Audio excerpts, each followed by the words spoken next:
Thank you. আমার birthday gift আমার বরের তরফ থেকে। তোমরা অনেকেই আমাকে জিজ্ঞাসা করেছিলে যে দিদিভাই তোমার বার্থডেতে তোমার বর তোমাকে কি গিফট দিল। আমার ননদ কি দিয়েছে সেটা তো তোমাদের আমি আগেই দেখিয়েছি। তো চলো আমার বর কি দিয়েছে সেটা একসাথেই দেখে নিই। দেখবে হাজব্যান্ড যদি পছন্দ করে নিজের ইচ্ছে মতো একটা কিছু এনে দেয় না, খুব ভালো লাগে। আমি ওকে অনেক বলেছি, কিন্তু ও কখনো এনে দেয়নি। বলে আমি চুড়িদার কুর্তি শাড়ি পছন্দ করতে পারি না, তোমার পছন্দ হবে না, কোনো দিন এনে দেয়নি। আমি ভাবতে পারিনি যে ও আমার বার্থডেতে একটা শাড়ি গিফট করবে নিজের পছন্দ মতো। তা তোমরাই দেখে বলো শাড়িটা কেমন হয়েছে। আমার তো খুব পছন্দ হয়েছে।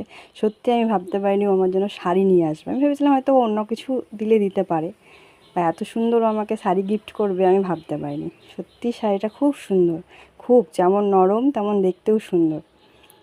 আমার তো খুব পছন্দ হয়েছে। তোমরা দেখে বলবে কিন্তু অবশ্যই যে আমার বার্থডে গিফটটা কেমন হয়েছে।